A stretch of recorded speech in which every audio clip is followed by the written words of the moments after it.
Hello everyone. NEET 2026 के वह विद्यार्थी जो यहाँ पे बहुत ही कम अंकों पे सिलेक्शन पाना चाहते हैं, उनके लिए काफी महत्वपूर्ण सूचना रहने वाली है। देखिए मेरे प्रिय विद्यार्थियों, यहाँ पे आप कम अंकों पे सिलेक्शन ले सकते हो एमबीबीएस में, बीडीएस में या फिर अदर कोर्सेज में। इसके लिए सिंपली आपको 3 स्टेप अच्छे से फॉलो करना होगा।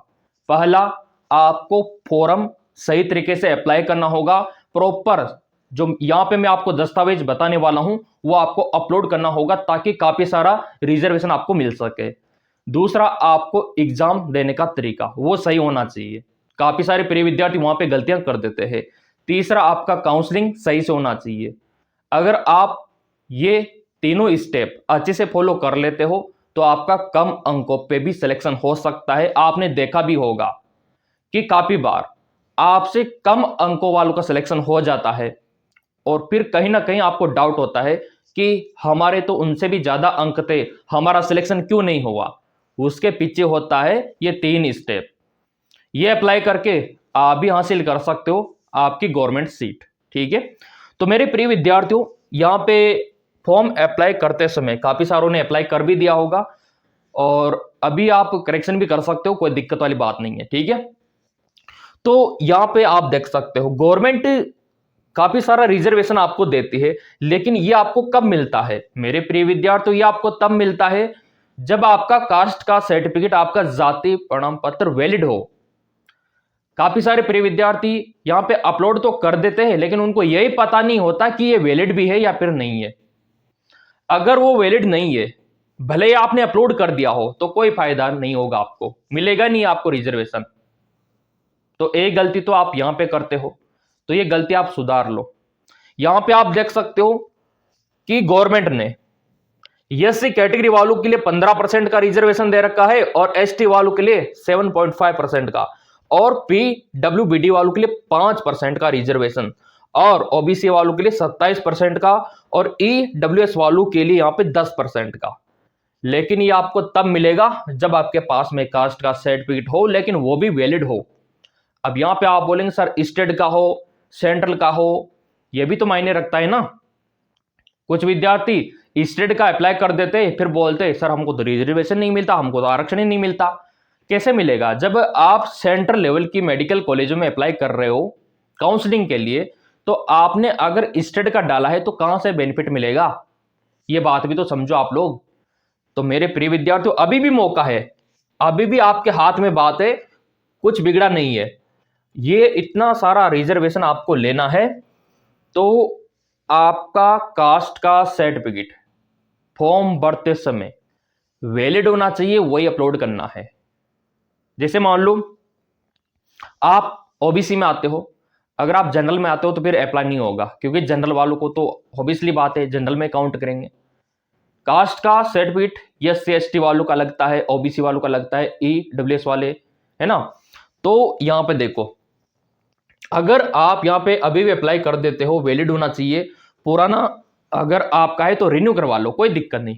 पुराना है आपका पहले का बना हुआ तो रिन्यू करवा के डाल दो। अगर नहीं बना हुआ है, बिल्कुल आपने कभी जिंदगी में बनाया नहीं, तो अब देखो बनवाना होगा वो तो ये कंडीशन है। अब यहां पे आप बोलेंगे सर स्टेट का बनाए या फिर सेंट्रल का, तो यहां पे आपके दिमाग में पहले से अच्छा खासा माइंडसेट होना चाहिए कि कौन से मेडिकल कॉलेज में जाना है और काउंसलिंग किस लेवल की करवानी है, क्योंकि काउंसलिंग ऑल इंडिया की भी होती है, स्टेट की भी होती है।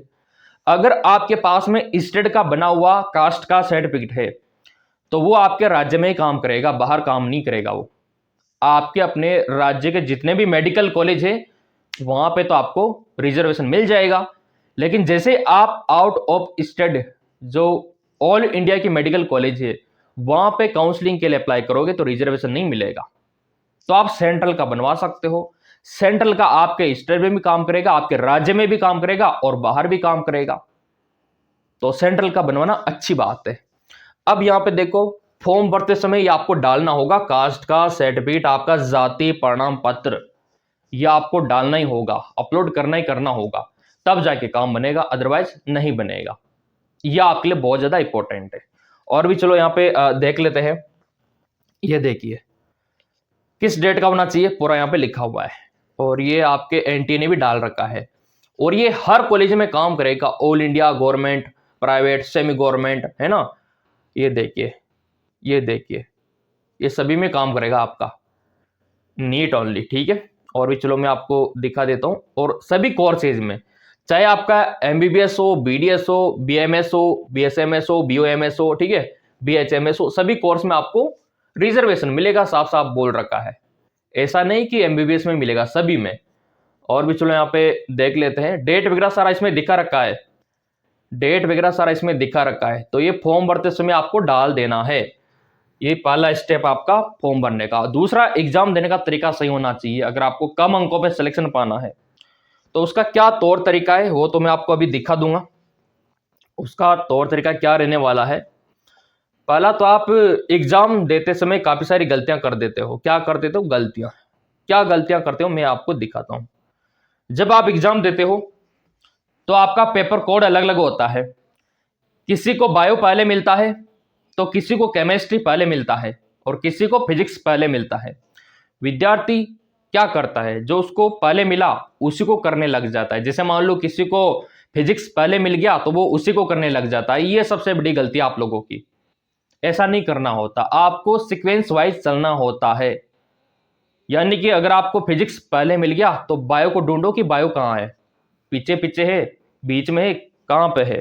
तो सबसे पहले आप करना बायो। उसका कारण क्या है मैं आपको दिखाता हूं। ये आपका बायो, ये आपका बायोलॉजी, ये आपको पहले करना है, ठीक है। बायोलॉजी में देखो क्या होता है, बायोलॉजी में आपका जूलॉजी इजी होता है, तो जूलॉजी को पकड़ो पहले, फिर बॉटनी को पकड़ो आप।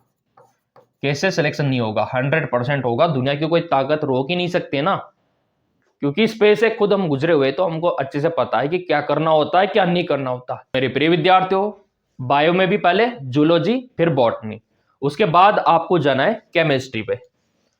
ये आपका केमिस्ट्री, ठीक है, ये आपका केमिस्ट्री। केमिस्ट्री में भी देखो दो होता है, क्या होता है दो, एक तो आपका ऑर्गेनिक, दूसरा इनऑर्गेनिक।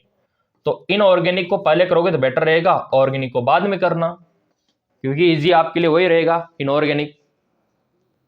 इस सीक्वेंस में आपको करना है, लास्ट में जाके करना है आपको फिजिक्स।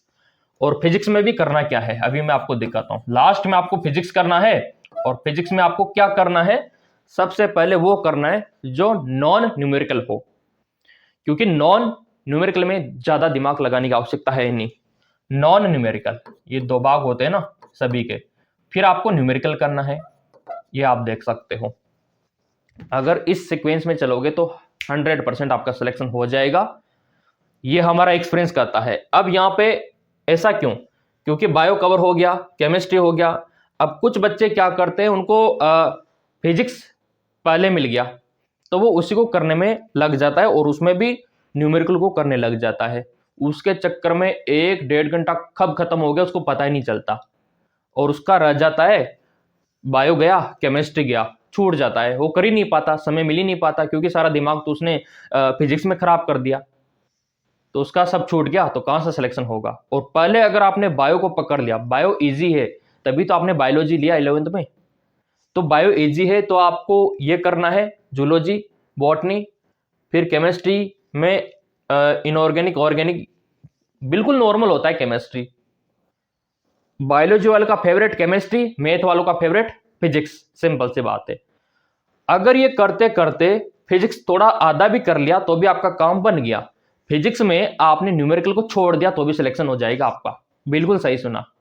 क्योंकि मेरे प्रिय विद्यार्थियों, आपके नीट का 50% तो बायो ही है, नीट पेपर का 50% बायोलॉजी है ना, फिर आपका 25% केमिस्ट्री, 25% ये आपका हो गया यहां पे फिजिक्स। तो काम तो इधर ही बन गया आप लोगों का। फिजिक्स में इतना ज्यादा करने की आवश्यकता है नहीं आप लोगों को, लेकिन इसी सीक्वेंस में चलना होगा आपको, तभी जाके कम अंकों पे सिलेक्शन हो पाएगा। अगला तीसरा रहता है आपका काउंसलिंग। क्या रहता है काउंसलिंग, काउंसलिंग अच्छे से आपको करवानी होती है, और सबसे डेंजर फेज यही है काउंसलिंग, ठीक है। काउंसलिंग, काउंसलिंग आपकी यहाँ पे आपको पता है काफ़ी लंबी चलती है, first phase, second phase, third phase, है ना। तो यहाँ पे बच्चे क्या करते हैं, वो जो भी उनको लिस्ट दिखता है वो सारे कॉलेज भर डालते हैं। कहाँ से मिलेगा आपको कॉलेज? आपको चलना होता है सिस्टम वाइज।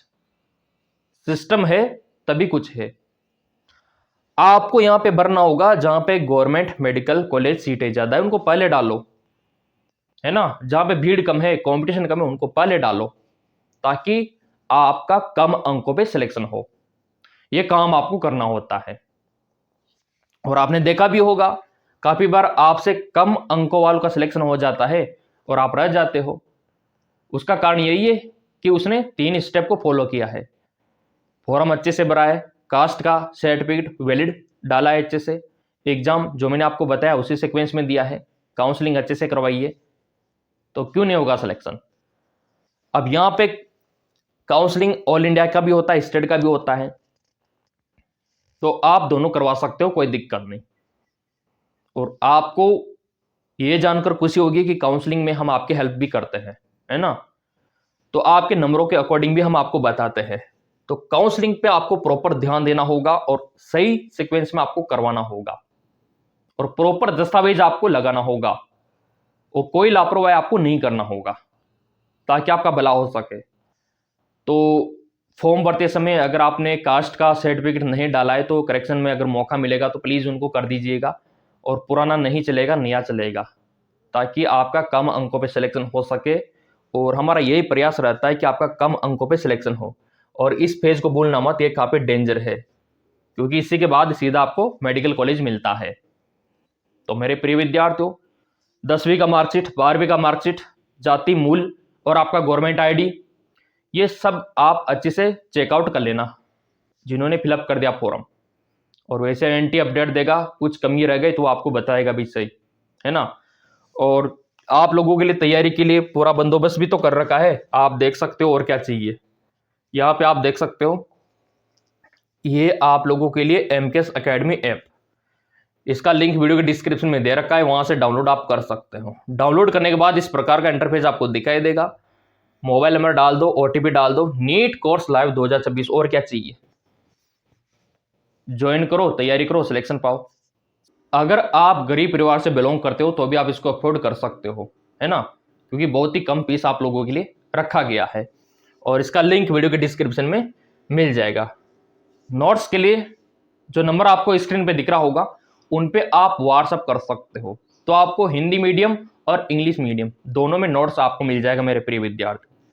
और सब्सक्राइब कर रखा होगा तो नीट एमबीबीएस के अपडेट के लिए ये पूरा चैनल है, ये चैनल पूरा नीट एमबीबीएस वालों का है। तो हर एक अपडेट आपको सिर्फ और सिर्फ नीट एमबीबीएस का मिलेगा, फॉरम से लेके काउंसलिंग तक, जब तक आपका मेडिकल कॉलेज में दाखिला नहीं हो जाता तब तक। तो आप इसको सब्सक्राइब करके रख सकते हो, बेल आइकन पे प्रेस करके रख सकते हो। धन्यवाद।